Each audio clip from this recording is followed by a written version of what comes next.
ಈಗ ಒಂದು ಬ್ರೇಕಿಂಗ್ ಬರ್ತಿದೆ, ಅಪ್ಡೇಟ್ ಬ್ರೇಕಿಂಗ್ ನ್ಯೂಸ್, ಅದನ್ನು ಕೂಡ ನೋಡೋಣ.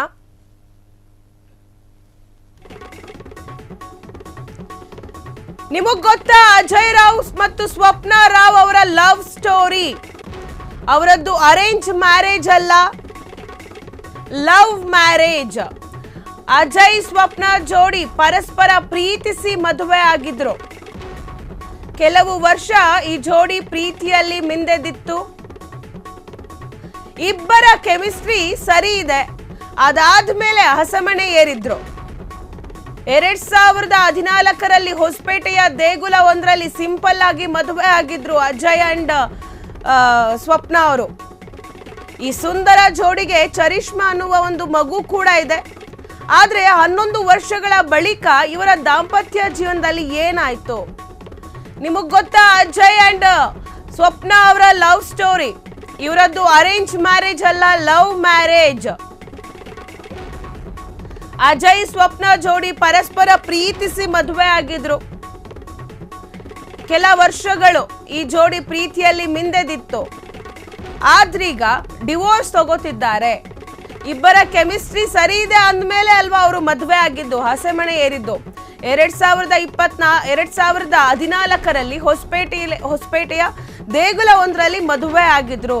ಈ ಸುಂದರ ಜೋಡಿಗೆ ಚರಿಷ್ಮಾ ಎನ್ನುವ ಮುದ್ದಾದ ಮಗು ಕೂಡ ಇದೆ. ಆದ್ರೆ 11 ವರ್ಷಗಳ ಬಳಿಕ ಇವರ ದಾಂಪತ್ಯ ಜೀವನದಲ್ಲಿ ಈಗ ಬಿರುಕು ಬಂದಿದೆ. ಅಜಯ್ ರಾವ್ ಅವರು ಪ್ರೀತಿಸಿ ಮದುವೆ ಆದಂಥವ್ರು. ಇವರಿಬ್ರಿಗೂ ಕೆಮಿಸ್ಟ್ರಿ ಚೆನ್ನಾಗಿದೆ ಅಂಡ್ ಇವರಿಬ್ಬರಲ್ಲೂ ಒಂದು ಅನ್ಯೋನ್ಯತೆ ಇದೆ ಅಂತ ಅಂದಾದ್ಮೇಲೆ 2014ರಲ್ಲಿ ಹೊಸಪೇಟೆಯ ಒಂದು ದೇವಸ್ಥಾನದಲ್ಲಿ ಸಿಂಪಲ್ ಆಗೇ ಮದುವೆ ಆಗಿದ್ರು. ಮದುವೆ ಆಗಿ 10 ವರ್ಷಗಳ ಕಾಲ ಇಬ್ರು ಜೊತೆಗೆ ಎಲ್ಲ ಕಷ್ಟಗಳನ್ನ ನಿಭಾಯಿಸ್ಕೊಂಡು ಇಬ್ರು ನಿನ್ನ ಕಷ್ಟ ನನ್ನ ಕಷ್ಟ, ನನ್ನ ಕಷ್ಟ ನಿನ್ನ ಕಷ್ಟ ಅಂತ ಹೇಳಿ ಒಂದು ಸುಂದರವಾದ ದಾಂಪತ್ಯ ಜೀವನವನ್ನ ನಡೆಸ್ಕೊಂಡು ಬಂದಿದ್ರು. ಇವರಿಬ್ರಿಗೂ ಚರಿಷ್ಮಾ ಅನ್ನೋ ಒಂದು ಮಗು ಕೂಡ ಇದೆ. ಇತ್ತೀಚೆಗೆ ಆ ಮಗುವಿನ ವಿಡಿಯೋ ಸೋಷಿಯಲ್ ಮೀಡಿಯಾದಲ್ಲೂ ವೈರಲ್ ಆಯ್ತು.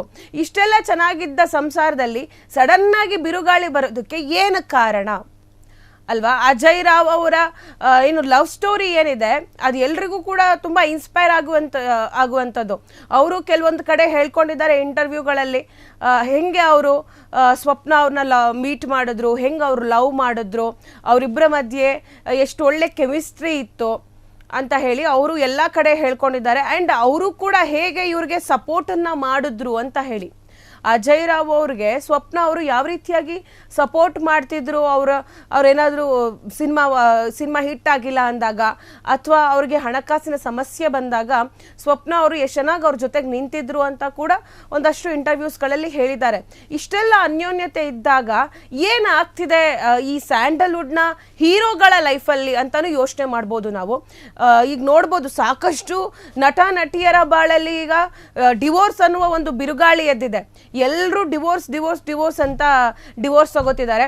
ಆಲ್ಮೋಸ್ಟ್ ಒಂದು 2-3 ವರ್ಷ ತುಂಬ ಖುಷಿಯಾಗಿ ಸಂಸಾರವನ್ನ ಮಾಡಿರ್ತಾರೆ, ತುಂಬ ಖುಷಿಯಿಂದನೇ ಇರ್ತಾರೆ. ಎಲ್ಲ ಕಡೆ ಇವಾಗ ಸೋಷಿಯಲ್ ಮೀಡಿಯಾದಲ್ಲಿ ಅವ್ರು ಹಾಕುವಂಥ ಪೋಸ್ಟ್ಗಳು, ರೀಲ್ಸ್ಗಳು ಎಲ್ಲರ ಒಂದು ಕಣ್ಕುಕ್ಕುವಂತಿರುತ್ತೆ. ಅಯ್ಯೋ ನಮ್ಗೆ ಈ ಥರ ಒಂದು ಲೈಫ್ ಪಾರ್ಟ್ನರ್ ಸಿಕ್ಕಿಲ್ವಲ್ಲ ಅಂತ ಹೇಳಿ ಬೇಜಾರು ಮಾಡ್ಕೊಳತ್ತರ ಇರುತ್ತೆ ಅವರ ಒಂದು ಪೋಸ್ಟ್ಗಳು, ರೀಲ್ಸ್ಗಳು.